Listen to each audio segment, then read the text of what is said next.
I was standing there frozen, watching as Jessica's face transformed from shock to disbelief to rage when she spotted me with Megan.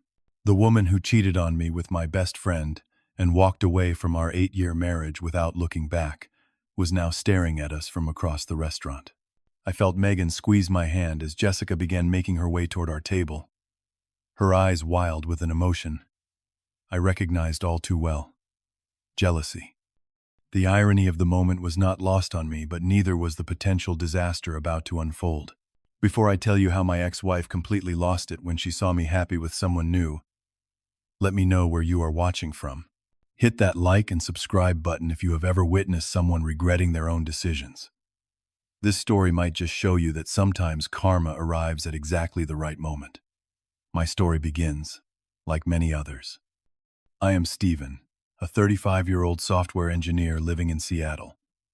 I met Jessica during our junior year of college at a mutual friend's party. There was an instant connection between us, the kind you read about in books but rarely experience in real life. She was studying marketing, ambitious and full of life. I was the more reserved computer science major, who somehow managed to make her laugh. We dated for 2 years, before getting married in a beautiful ceremony, surrounded by friends and family. For the first 5 years, our marriage was everything I thought a marriage should be. We both landed good jobs in Seattle, bought a nice house in a quiet neighborhood, and built a solid group of friends. Weekends were filled with hiking the nearby trails, trying new restaurants, or having barbecues with neighbors. I genuinely believed we were living the dream. The first signs that something was wrong came gradually. Jessica started working later, becoming increasingly protective of her phone and growing distant.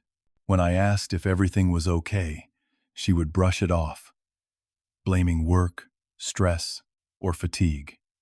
Being the trusting husband I was, I accepted her explanations without question. I even tried to improve things by planning surprise date nights and weekend getaways. But nothing seemed to recapture what we once had. Then came the day that changed everything. Jessica had left her laptop open when she went to take a shower. I had no intention of snooping, but a Facebook message notification popped up. The preview showed a message that made my blood run cold. It was from Mike, my best friend since high school, and it was explicitly sexual, referencing their previous night together. My hands trembled as I clicked on the message thread, revealing months of conversations between them. The explicit messages, the plans they made to meet, while telling me they were elsewhere, the cruel jokes at my expense. Mike, who had been a groomsman at our wedding. Mike, who had dinner at our house every other weekend. Mike, who I had confided in about my concerns about my marriage. When Jessica emerged from the shower, I confronted her with what I had found. I expected denial, tears, perhaps even remorse.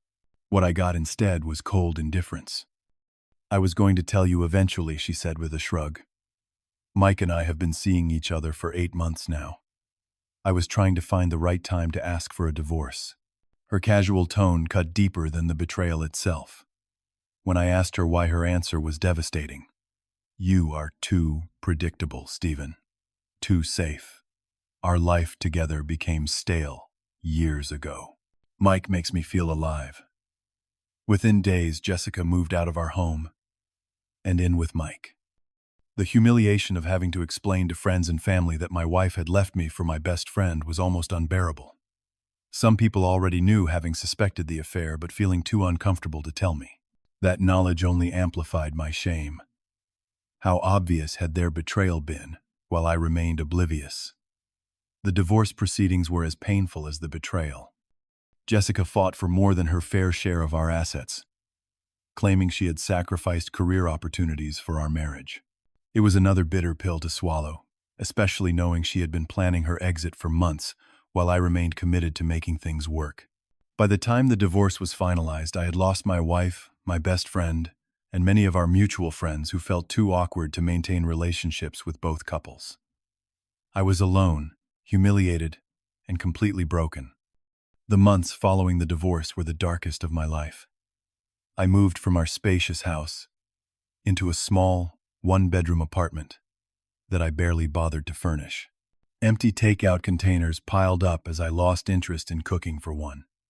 I took a leave of absence from work, unable to focus on coding, when my mind kept replaying scenes from my marriage, looking for signs I had missed.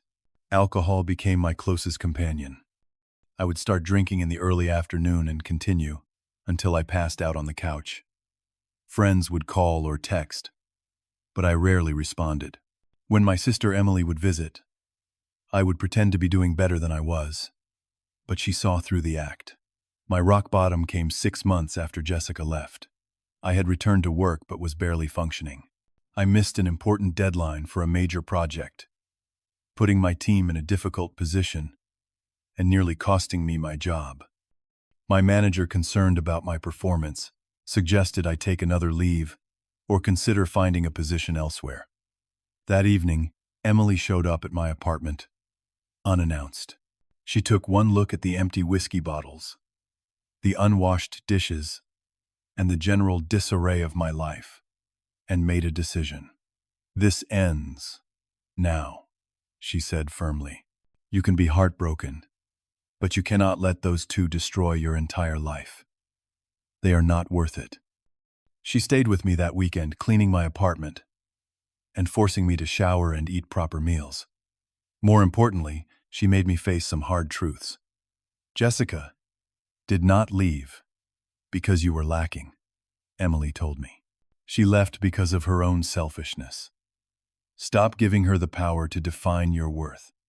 Her words, though difficult to hear, were the wake-up call I needed. The following Monday, I scheduled my first therapy appointment. The therapist, Dr. Marshall, specialized in betrayal trauma. Our sessions were painful, as we unpacked not only the betrayal, but also the idealized view I had of my marriage.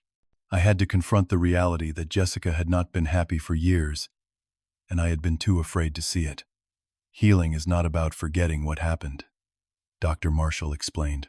"It is about learning to carry it differently." My recovery began with small, deliberate steps. I started running each morning, the physical exertion helping to quiet my mind. I reconnected with friends who had reached out during my isolation, grateful for their patience. I focused intensely on work, eventually earning a promotion that had once seemed out of reach. I purchased a small condo and took satisfaction in renovating it exactly to my taste, something Jessica would have never allowed. Each decision, from the color of the walls to the style of furniture, was a small reclamation of my identity. Despite these improvements, I remained hesitant about dating. Friends attempted to set me up, but I would find excuses to cancel. The thought of being vulnerable again terrified me. Dr. Marshall helped me recognize that my reluctance was not just about fear of being hurt again, but also about not trusting my own judgment. After all, I had believed my marriage was solid while Jessica was building a life with someone else. A year and a half after the divorce, I decided to take a 2-week vacation to San Diego. No friends, no family, just me on a beach with books and my thoughts. It was there at a small coffee shop near my hotel that I met Megan. I had been reading on the patio when she asked if the chair across from me was taken. All the other tables were full. There was something immediately disarming about her smile, the way she thanked me and settled in with her own book. We started chatting about our reading choices, and before I knew it, hours had passed in easy conversation. Megan was an elementary school teacher from Portland who was also vacationing alone. She had a warmth and authenticity that drew me in, so different from Jessica's calculated charm.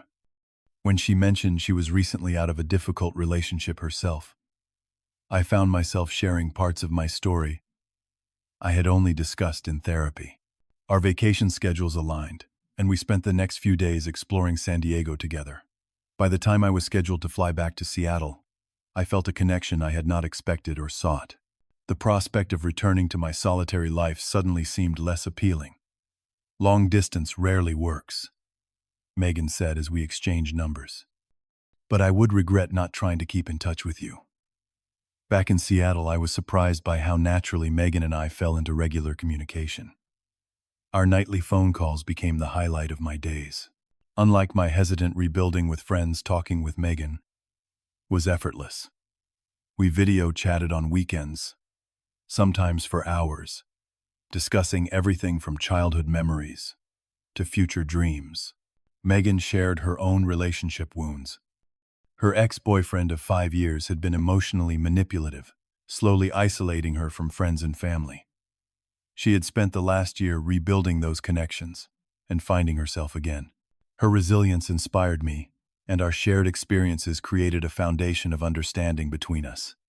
The hardest part about trust, she told me during one late-night conversation, is that you cannot prove someone is trustworthy. At some point, you just have to decide to give trust again and see what happens.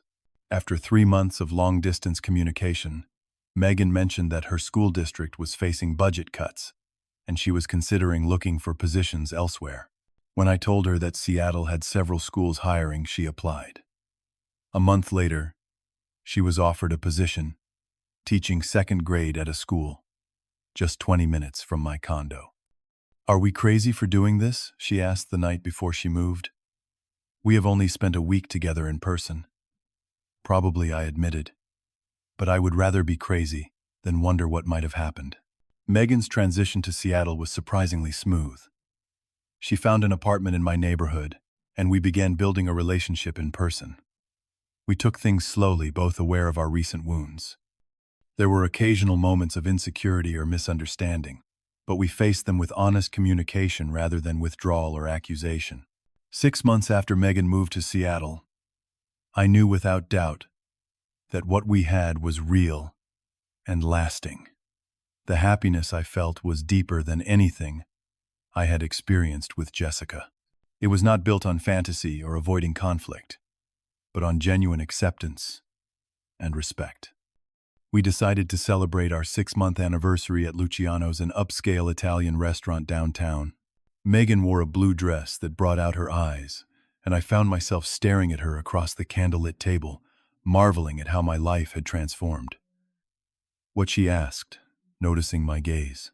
"Just thinking about how lucky I am," I replied, reaching for her hand. That was the moment I saw them. At a table near the window sat Jessica and Mike. They had not noticed us yet, engaged in what appeared to be a tense conversation. Jessica looked different, her hair shorter, her expression harder than I remembered.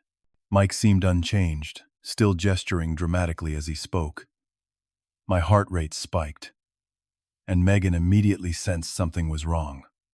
"Stephen, what is it?" I discreetly nodded toward their table. "My ex-wife and former best friend, 3 tables over." Megan squeezed my hand. "Do you want to leave?" The fact that her first concern was for my comfort only reinforced how different she was from Jessica. "No," I said firmly. "This is our celebration. They do not get to ruin it." We continued our dinner, though I was acutely aware of Jessica and Mike's presence. I could tell the exact moment Jessica spotted us. Her double take was almost comical, followed by a prolonged stare that I pretended not to notice. Through my peripheral vision, I saw her leaning across the table, whispering urgently to Mike, who turned to look in our direction. The tension at their table was palpable, even from a distance. Jessica seemed agitated, drinking her wine quickly and repeatedly glancing our way. Mike appeared to be trying to calm her, placing his hand over hers on the table, only to have her pull away sharply. After their entrees arrived, Jessica excused herself, presumably to the restroom. She took a path that led directly past our table, slowing as she approached. "Stephen," she said, her voice carrying that false sweetness I had forgotten she possessed. What a surprise. I stood more out of ingrained politeness than desire to engage. "Jessica, this is Megan." "Megan, this is Jessica." Jessica's eyes narrowed slightly as she assessed Megan, who offered a polite smile. "Nice to meet you," Megan said, her tone friendly but reserved. "You as well," Jessica replied. though her expression suggested otherwise. She turned back to me. You look good. How long has it been now? 2 years. Almost, I confirmed. How have you been? Oh, you know, busy with work. The firm made me partner last month. She glanced toward Mike, before adding, we have been great, actually, talking about buying a house in Queen Anne. Her emphasis on we felt forced, especially given the tension I had observed between them earlier. Before I could respond, she continued, I am surprised to see you here. You always said Luciano's was too expensive for regular dinners. You must be doing well. There was an edge to her voice, a hint of something beyond casual conversation. We are celebrating, I explained simply. Jessica's smile tightened. How nice. How long have you two been together?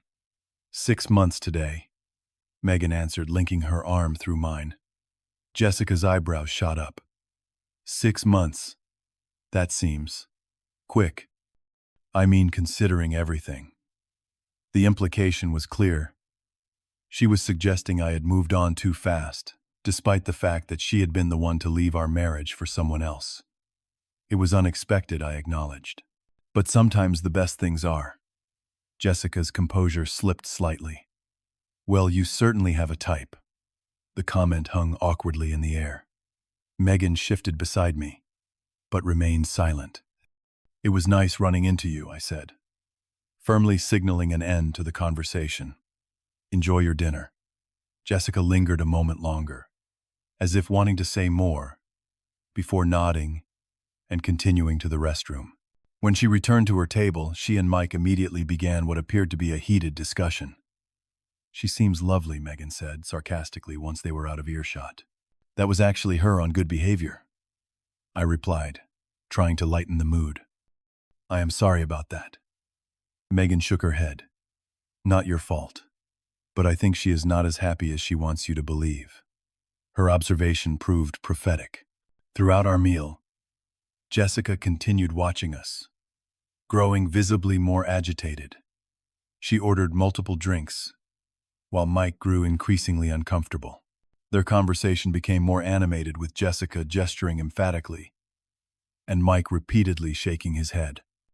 We were finishing our dessert when Jessica approached our table again, this time without pretense of running into us accidentally.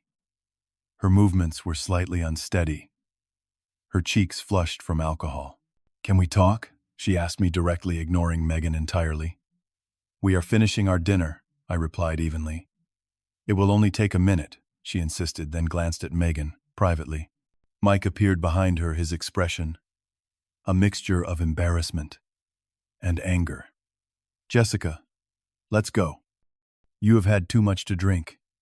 She shrugged off his hand when he tried to guide her away. I just want to talk to Stephen. Is that such a crime? This is not the time or place, Mike said, looking apologetically at me. Jessica laughed, a harsh sound that attracted the attention of nearby diners. Oh, now you care about appropriate timing. That is rich, coming from you.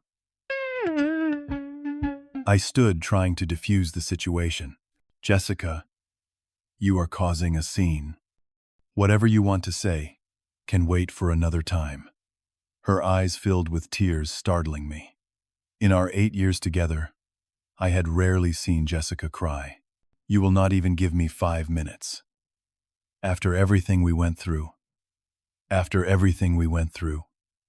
I repeated incredulously. You mean, after you cheated on me with my best friend and left? Jessica flinched at my words. It was a mistake, okay? A stupid, terrible mistake. Mike's face darkened. A mistake. Is that what the last 2 years have been to you? You know that is not what I meant. She snapped at him. It sure sounds like it, he retorted.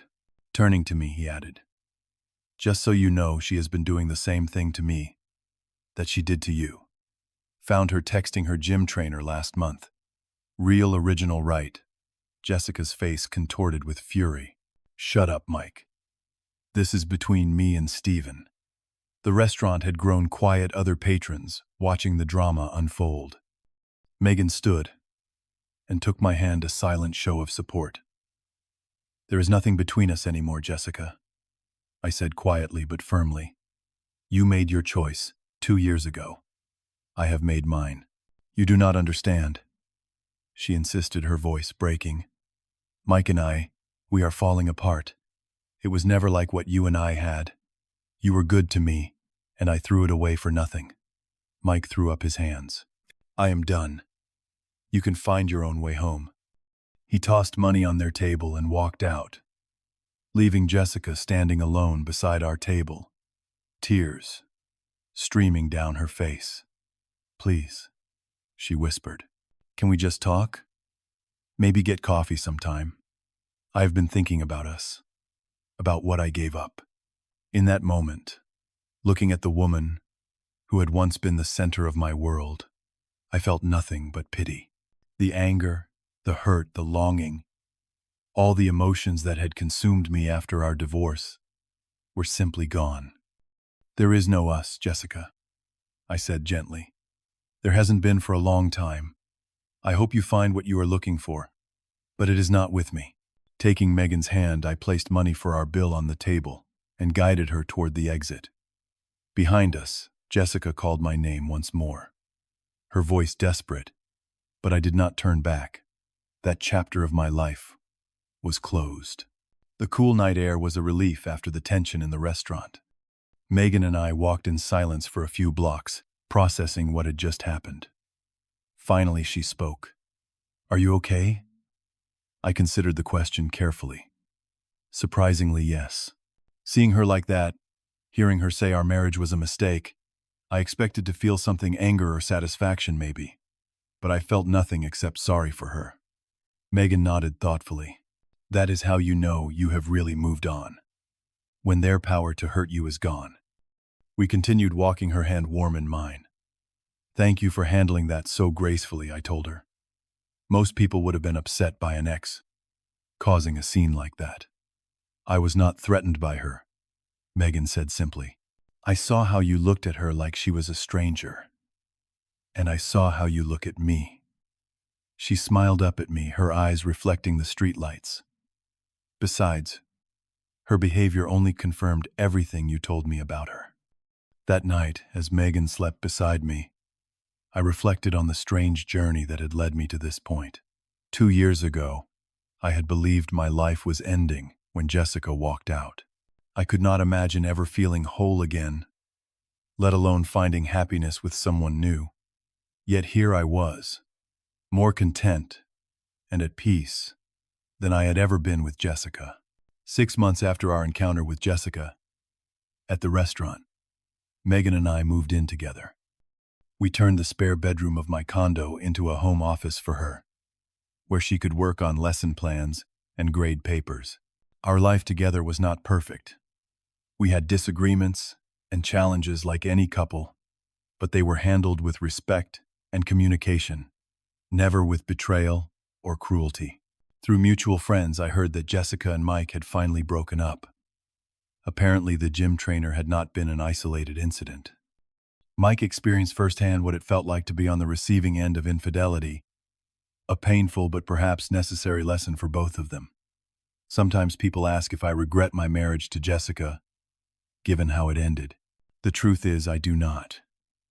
That relationship, painful as its ending, was taught me invaluable lessons about myself, about love, and about resilience. Without experiencing that betrayal and loss, I might never have recognized the authentic connection I found with Megan. The most important thing I learned was that self-respect must be the foundation of any relationship. When you value yourself, you establish boundaries that protect your heart and your dignity. You recognize when someone is not treating you with the care you deserve, and you have the courage to walk away rather than accept less than you are worth. I also learned that healing is rarely linear. There were days, even months after the divorce, when grief would hit me unexpectedly. Allowing myself to feel that pain rather than numbing it with alcohol or denial was essential to moving forward. Time does not heal all wounds, but it does give you perspective to understand them differently. Perhaps the most surprising lesson was about forgiveness. Not the kind that excuses betrayal or invites toxic people back into your life, but the kind that frees you from carrying the weight of anger and resentment. I had to forgive myself for not seeing the signs, for believing in a marriage that had been broken long before I realized it. Today, I no longer define my life by that betrayal. It is a chapter in my story, but not the defining one.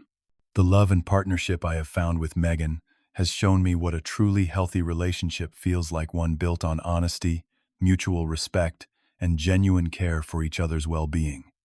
Have you ever encountered an ex who regretted letting you go? Share your experience in the comments below. If this story resonated with you, please hit that like button and subscribe for more real-life stories about overcoming betrayal and finding happiness. Do not forget to share this video with someone who might need to hear that life does get better after heartbreak.